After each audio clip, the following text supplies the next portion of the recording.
wabarakatuh. Alhamdulillahirabbil alamin nasta'in ala umuri wadin.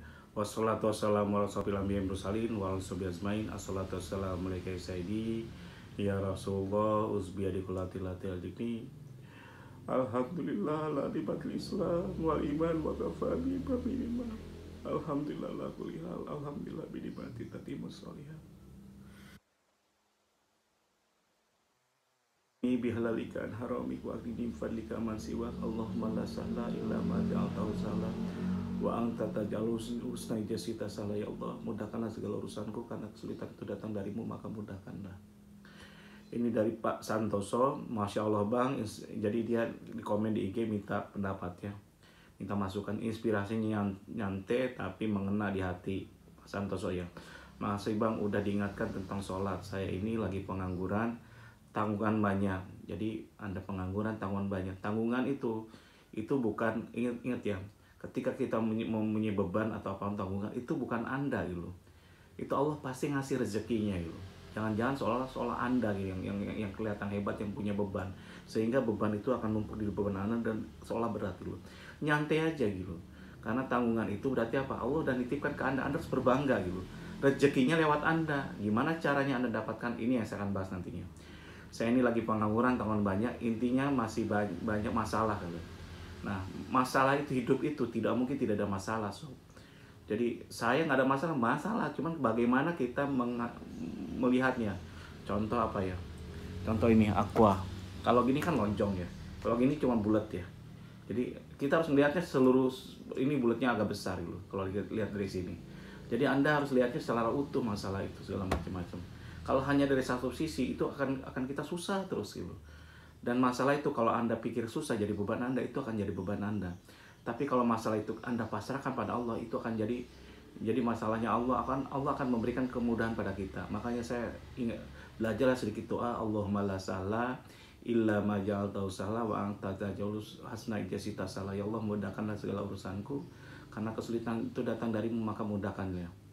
Jadi lagi intinya banyak masalah, cari kerja belum dapat, kadang dapat kerja buat makan aja tidak cukup, apalagi ini kita rezeki salah besar gitu.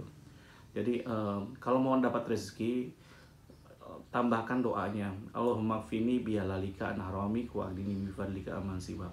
Ya Allah, berikanlah rezeki padaku yang halal ya Allah, sehingga terhindar dari yang haram, dan jadikanlah kami ini takut pada itu. Ini kan saya bukan gimana, saya doa pendek aja harus Anda hafalkan dulu, sehingga kalau doa itu kita tanam di dalam otak kita, jadi mindset kita, itu akan menjadikan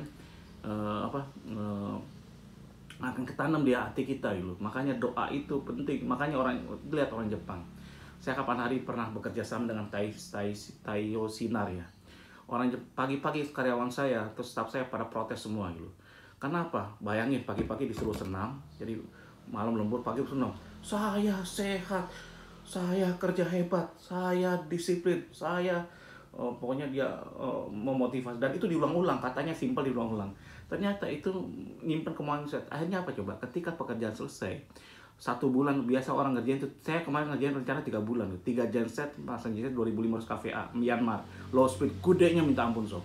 Dan itu bisa, dan instalasi segalanya, listriknya semuanya instalasikan, semua lengkap itu. Dan saya bisa selesai 1 bulan karena apa coba? Gara-gara dibantuin oleh Taiyo Sinar. Dia ngirim cuma 2 orang staff. Saya yang nurunkan dari mulai kapal laut turun ke Labuan Benua, turun dibawa ke Bandara Ngurah Rai, Airport Ngurah Rai. Kalau Anda lihat Ngurah Rai ada mesin Myanmar 3 buah, dan Dutch itu yang low speed 1250 kVA itu saya masang. 2.500 lupa saya. Diturunkan, saya pakai kren khusus. Jadi kalau kren nggak kuat sob, saya kren tuh hanya diriin untuk dirikan ini aja. Ini diriin stand untuk pegangan aja gitu. Udah gitu turun, saya kasih roda-roda besi, lahar gitu. Udah gitu bawahnya saya kasih besi plat baja, didorong gitu masuk, karena akan masuk pintunya kecil sob. Kalau masuk gini nggak bisa, harus gini masuknya gitu, seukuran itu masuk seperti itu. Dan itu bisa selesai tanpa ada kecelakaan gitu. Kenapa? Ternyata apa? Dia ngulang kata-kata itu tiap pagi gitu, disenamkan, dan itu ditanam. Nah, itu mindset. Jadi sehingga orang dengan di bawah sadarnya itu akan melakukan tindakan yang hati-hati gitu. Nah, doa-doa kecil itu penting Anda ini kan. Terus kadang dapat kerja, dapat makan, kadang tidak cukup. Ini kita kasih rezeki salah besar, makanya saya pengen belajar rezeki yang menghampiri datang ke kita. Mohon pencerahannya Bang. Selain ada ilmunya, kalau saya kapan hari ya, saya ini sudah tidak mau minta lagi pada orang gitu. Karena apa? Nah makanya saya tanam dalam mindset saya, dalam hati saya pengen orang itu datang ke saya gitu. Dan udah 10 tahun saya tidak melakukan, saya tidak punya sales. Dulu saya punya sales mungkin ada banyak sekali, kurang lebih 10-an gitu sales. Punya mobil kanvas segala macam-macam karena saya distributor alat-alat sender elektrik, alat listrik, bohlam, lampu, GE, macam-macam gitu, dop segala macam-macam. Saya keliling Bali orang-orang. Dan ternyata karyawan saya banyak, hampir 100-an. Ternyata pusing sob. Piutangnya saya banyak tapi nggak ketagih semua. Saya yang stres dulu. Sekarang ini kalau Anda lihat, saya seolah tidak kerja. Coba aja lihat YouTube saya.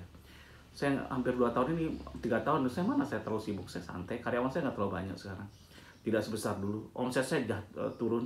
Mungkin tinggal 5% sampai 10%. Tapi sekarang ternyata rezekinya apa? Saya bisa sholat, bisa ibadah, bisa nikmat, bisa kemana-mana. Kalau sekarang saya mau kemana-mana juga mudah, karena nggak bisa aja sekarang karena COVID itu. Ternyata apa? Tidak mengurangi besarnya harta Anda, itu tidak, omsetnya Anda itu tidak berpengaruh, tidak relevan dengan ketika omset Anda kecil, sama aja kalau dapat berkahnya gitu. Dan saya tidak lakukan itu. Ilmunya saya rubah gitu.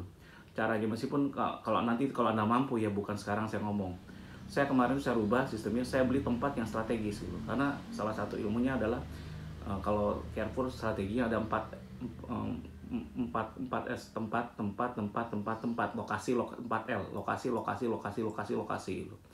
Jadi sekarang ini kemarin itu, dan itu pun kalau Anda tahu belinya itu bukan dengan uang hasil dengan sholawat Nabi loh. Loh kok bisa Cap? Ya udah Anda lihat aja YouTube saya yang lain dulu.